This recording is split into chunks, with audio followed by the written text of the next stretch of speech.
Hello दोस्तों, स्वागत है आप सभी विद्यार्थियों का हमारे यूट्यूब चैनल स्टडी समागम पर।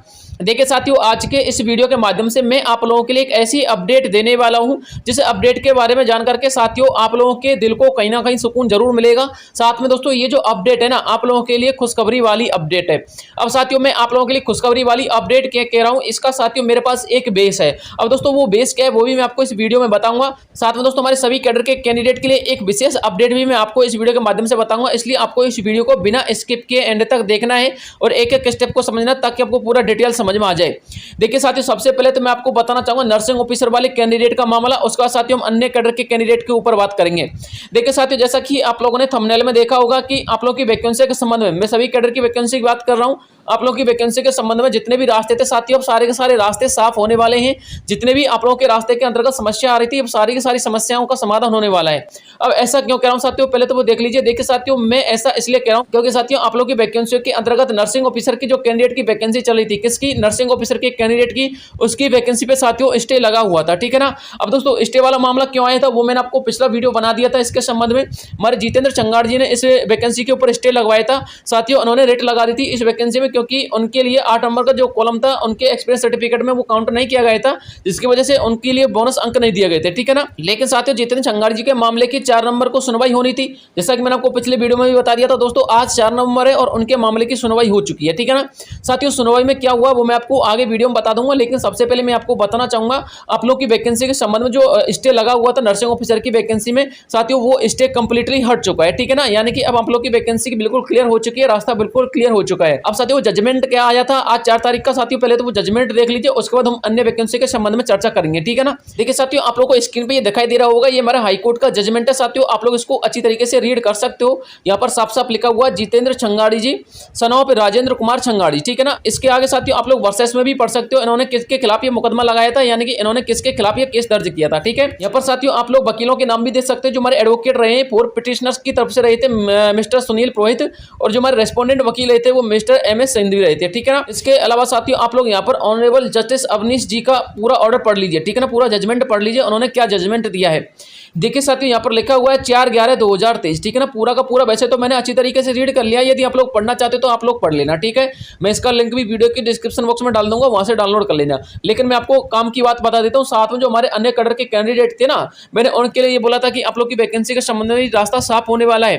रास्ता साफ साथियों इसलिए होने वाला क्योंकि हाईकोर्ट के जितने भी मामले चल रहे हैं उन मामलों को लेकर के हमारा जो हेल्थ डिपार्टमेंट है वो बड़ी सख्ती से कार्रवाई कर रहा है साथियों, और जो हमारा चिकित्सा विभाग है वो आप लोग की वैकेंसी को कंप्लीट कराने की मनसा में है। अब साथियों मनसा में क्यों है पहले मैं आपको बता देता हूं, पहले वो पूरा डिटेल समझ लीजिए। देखिए साथियों आप लोग यहाँ पर पूरे जजमेंट में 4 नंबर का पॉइंट ये वाला और साथियों 5 नंबर का पॉइंट ये वाला पढ़िएगा। ठीक है ना। साथियों जो 4 नंबर का पॉइंट है ना, ये तो साथियों उन्होंने यानी कि जो हमारा हेल्थ डिपार्टमेंट है उन्होंने अपनी तरफ से जवाब प्रस्तुत किया है।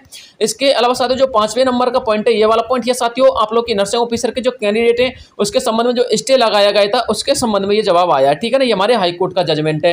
अब साथियों 4 नंबर के पॉइंट में जो हमारे विभाग ने जो जवाब दिया वो देख लीजिए उन्होंने क्या लिखा है। साथियों आप लोग इसको पढ़ना चाहते हो तो पढ़ लीजिएगा, लेकिन मैं आपको इसका हिंदी ट्रांसलेशन बता देता हूँ। ठीक है ना।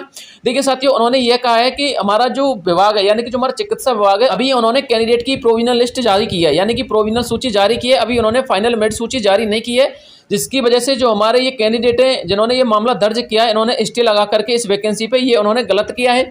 उनको स्टे नहीं लगवाना चाहिए था, क्योंकि स्टे लगने से हमारी वैकेंसी की जो प्रक्रिया है उस पर थोड़ा सा इफेक्ट देखने को हमको मिल रहा है। ठीक है ना। यानी कि कहने का मतलब ये है कि वो ये कहना चाह रहे हैं कि इस वैकेंसी पे स्टे लगने की वजह से इस वैकेंसी की जो इंटरनल प्रोसेस थी हमने उनको रोक दिया था हमारे विभाग ने, जिसकी वजह से इस वैकेंसी का डिपार्टमेंटली जो कार्य चल रहा था वो भी रुक गया था। ठीक है। अब इस कैंडिडेट को ऐसे स्टे नहीं लगाना चाहिए। अभी हमने फाइनल मेरिट सूची जारी नहीं की है। जब हम फाइनल मेरिट सूची जारी कर देंगे तो हमारे इन कैंडिडेट का उसमें नाम जो है सबमिट कर देंगे, है ना। यानी कि उन कैंडिडेट के लिए एक सीट वेकेंट रख देंगे। देखिए उन्होंने यहाँ पर लिखा है कि the only provisional merit list, यानी कि उन्होंने ओनली प्रोविजनल मेरिट सूची जारी की है। The writ petition is a pre mature, यानी कि जो हमारे रिट पिटीशन लगाई गई वो पहली लगा दी गई है, यानी कि अभी फाइनल मेरिट सूची नहीं आई है, लेकिन उन्होंने रिट पिटीशन पहले ही लगा दी है। यदि उनका फाइनल मेरिट सूची में नाम नहीं होता तो उनको रिट लगानी चाहिए थी। उन्होंने हमारे विभाग को इस चीज का ज्ञापन दे दिया है। जब ज्ञापन दे दिया है तो हमारा विभाग उस पर कार्रवाई कर रहा है। यदि ये कैंडिडेट रिट भी नहीं लगाता तो भी इनका नाम इसमें सबमिट हो जाता है, यानी कि तो भी वो इनका नाम इसमें इनक्लोज कर देते, उन्होंने ये कहा है, ठीक है ना। इसके अलावा साथियों विभाग ने ये भी कहा है कि हमारे विभाग की इसमें कोई भी गलती नहीं है। हमने कैंडिडेट का पूरा मामला समझ लिया है और मामला समझने के बाद हम उस पर एक्शन लेने वाले थे, ठीक है। उसके बाद साथियों जो 5वें नंबर का पॉइंट है उसमें आप लोग ये देख लीजिए, उन्होंने ये कहा है कि in the view of the statement made by learn advocate general The interim order date 19/10/2023 is modified to the extent that one vacancy for the post of nursing officer in pursuance to the advertisement dated 5/5/2023 annex shall be kept vacant during the pendency of this petition। यानी कि हमारे high court ने यह कहा था कि जो ये कैंडिडेट जिन्होंने रेट पिटीशन लगाई है, या तो आप लोग इसको सबमिट कीजिए, इनका नाम जो है इनक्लोज कीजिए। यदि इनक्लोज नहीं करते हैं तो आपको इनकी सीट जो है वैकेंट रखनी पड़ेगी, यानी कि आपको इसकी सीट को वैकेंट रखना पड़ेगा। ये हमारे हाईकोर्ट का ऑर्डर था। देखिए साथियों, जब कभी भी वैकेंसी पे हाईकोर्ट का ऑर्डर आता है तो साथियों पहले जो कैंडिडेट रिट लगाता है ना उसकी सीट को रिजर्व कर दिया जाता है, जो एडवोकेट है एडवोकेट के माध्यम से, ठीक है ना। तो साथियों हमारे जो जीतन चंगार जी के एडवोकेट थे उन्होंने पहले ही इस चीज को यहाँ पर इनक्लोज कर दिया था हाईकोर्ट में कि हमारे इस जीतन चंगार जी की इस सीट को वैकेंट रखा जाए और उस पर एक्शन लिया जाए, ठीक है। अब देखिए साथ ये तो हो गया हमारे नर्सिंग ऑफिसर वाले कैंडिडेट का मामला। मैंने आपको बताया था कि नर्सिंग ऑफिसर वाले जो कैंडिडेट का मामला था, यदि आप इसको पूरा पढ़ना चाहते हो पढ़ लेना, ठीक है ना।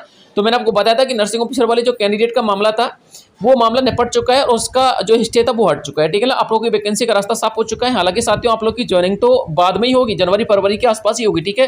इससे साथियों आप लोगों को नियुक्ति जल्दी नहीं मिलने वाली। लेकिन साथियों आप लोग की जो डिले प्रोसेस होने वाली थी ना कि जनवरी फरवरी को भी कूद जाती कभी कभी ज्वाइनिंग, ऐसी संभावना दिखाई दे रही थी। दमादम इस पर रेट पिटीशन लग रही थी। सिर्फ नर्सिंग ऑफिसर की वैकेंसी पे नहीं साथियों, एएनएम की वैकेंसी पे भी रेट लगाई गई है, ठीक है ना। इसके अलावा साथियों एलटी आरटी बहुत सारी वैकेंसी पे रेट लगाई गई है। अब देखिए साथियों मैं आप लोगों से यह कहना चाहता हूं कि आप लोग की वैकेंसी का रास्ता साफ क्यों है। देखिए साथियों जो हमारा हाईकोर्ट के लिए जवाब दिया जाता है वो हमारे विभाग की तरफ से दिया जाता है, ठीक है ना। और दोस्तों विभाग की तरफ से जितने भी जवाब दिए जाते हैं यदि वो जवाब संतुष्टिपूर्ण दिए जाते हैं तो सारी वैकेंसी के रास्ते साफ हो जाते हैं। जिस प्रकार से नर्सिंग ऑफिसर वाली वैकेंसी के लिए संतुष्टिपूर्ण जवाब दिया गया है, इसी प्रकार से साथियों जो एएनएम की वैकेंसी रेट लगाई गई है, हालांकि उस पर स्टे नहीं लगाया गया है। इसके अलावा एलटी वाले फार्मासिस्ट वाले कैंडिडेट उन्होंने भी रेट लगा रखा है, लेकिन साथियों उनके लिए हमारा विभाग ऑलरेडी मतलब प्रिपेयर है उनके जवाब देने के लिए, यानी कि हमारे विभाग ने पहले तैयारी कर रखी है उनके जवाब देने के लिए। इसलिए साथियों आप लोग के जितने भी हाईकोर्ट के मामले वो जल्दी ही निपट जाएंगे और ज्यादातर साथियों आप लोग के जितने भी केस चल रहे हैं उन सभी की सुनवाई नवंबर में होने वाली है, ठीक है ना। तो साथियों हमारा विभाग ऑलरेडी प्रिपेयर है इस चीज के लिए। इसका मतलब यह साथियों कि आप लोग का जो विभाग है आप लोग की वैकेंसी को कंप्लीट कराने के कगार पर है, आप लोग की वैकेंसी का रास्ता साफ होने वाला है। विभाग का साथियों एक भी जवाब ऐसा नहीं है जो असंतुष्टिपूर्ण हो, यानी कि सारे के सारे जवाब विभाग के संतुष्टिपूर्ण दिए जाएंगे।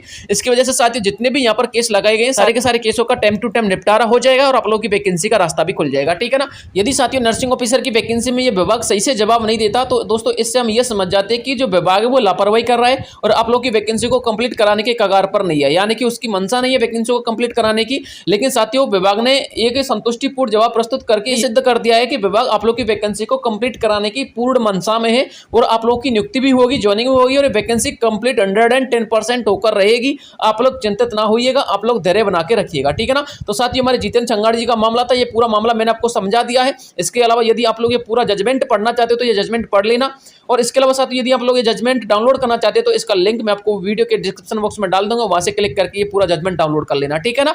वैसे साथियों आप लोग के काम की चीज मैंने इसमें बता दिया। इसके अलावा यदि कोई अपडेट आएगी तो मैं आपको तुरंत वीडियो प्रोवाइड करवा दूंगा। मिलता हूं नेक्स्ट वीडियो में, तब तक के लिए जय हिंद जय भारत।